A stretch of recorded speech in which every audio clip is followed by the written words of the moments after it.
क्या आपने चीन की मसल गोडेस के बारे में सुना है? भारत का ऐसा गांव जो हर साल पानी के अंदर से बाहर निकलता है और बांग्लादेश भारत से एक और चीज में आगे निकल गया। क्या है वो चीज, जानेंगे वीडियो के लास्ट में।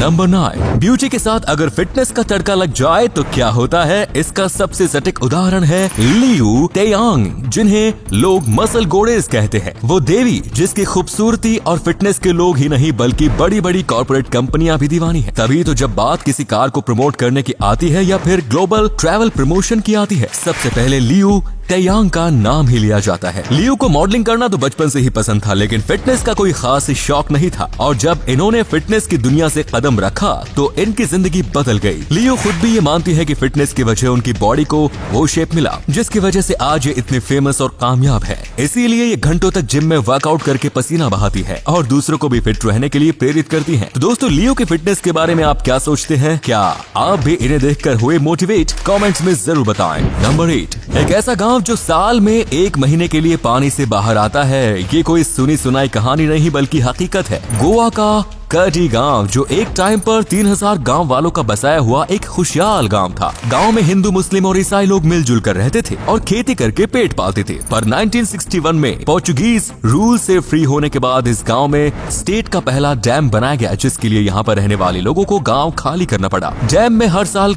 मई के महीने में पानी का लेवल कम होता है और ये गाँव पानी से बाहर आ जाता है। मई के महीने में गाँव में रहने वाले सभी लोग पुरानी यादों को ताजा करने यहाँ आ जाते हैं। नंबर 6, आप अगर अपने परिवार के लोगों के साथ बैठते हैं तो अक्सर सुरक्षित महसूस करते हैं, क्योंकि आप जानते हैं कि वे सब आपसे प्यार करते हैं और उनमें से कोई आपको नुकसान पहुंचाने की सोचेगा भी नहीं। पर क्या हो जब आपको अपने ही फैमिली मेंबर से खतरा महसूस होने लगे? ऐसा होता है कैपग्रॉस नाम के साइकोलॉजिकल डिसऑर्डर से जूझ रहे व्यक्ति के साथ। इस डिसऑर्डर में व्यक्ति को हर टाइम ऐसा लगता है कि उसके परिवार या दोस्तों को उन्हीं के हम शक्ल से बदल दिया गया है। ऐसे में उन्हें अपने ही फैमिली और फ्रेंड्स पर डाउट होने लगता है। पर हमारा दिमाग ऐसा क्यों करता है, ये अभी भी एक रहस्य है। नंबर 5, आपने निसान की कई शानदार कार्स को तो देखा ही होगा, पर अगर आप कभी जापान के हाकोन में मौजूद निसान प्रोपाइलट पार्क रायकून जाएंगे तो आपको निसान का डिजाइन किया हुआ एक बेहद ही शानदार प्रोडक्ट देखने को मिलेगा। हम बात कर रहे हैं इन सेल्फ पार्किंग स्लीपर्स की।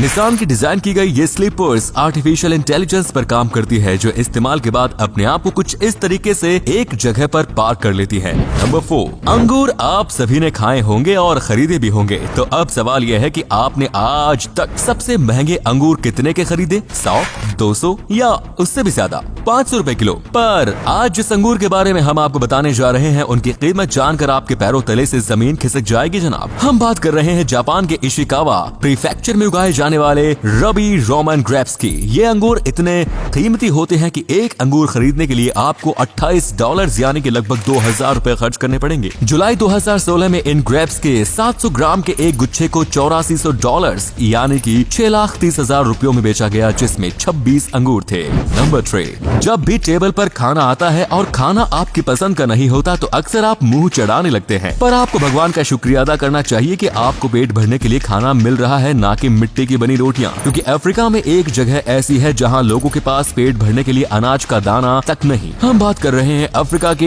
हैती की, जो कि दुनिया की सबसे गरीब जगह है। इस जगह गरीबी की ये हालत है कि यहाँ रहने वाले हैथियन ट्राइब मिट्टी में नमक मिलाकर कुछ इस तरह की रोटियां बनाते हैं और इन्हें खाकर अपना पेट भरते हैं। नंबर 2, आपने आज तक पिज्जा को ओवन में बनते देखा होगा, पर क्या कभी आपने पिज्जा के लिए वोल्केनो यानी ज्वालामुखी के लावा का इस्तेमाल होता देखा है? अगर नहीं तो मिलिए डेविड गार्सिया से। 34 साल के डेविड सैन विसेंटी की सेरो चिनो हिल में मौजूद गॉन्टिमाला पिकायो वोल्केनो के पास रहते हैं। फरवरी से इस वोल्केनो से काफी भारी मात्रा में लावा निकल रहा है और इसी का फायदा उठा रहे हैं डेविड। लावा के ऊपर पकाया पिज्जा बनाने वाले डेविड की कलाकारी और बहादुरी को काफी लोग कम ही पसंद कर रहे हैं। डेविड का कहना है कि लावा पर बना पिज्जा एक नया कॉन्सेप्ट है और लोग इसे काफी पसंद भी कर रहे हैं।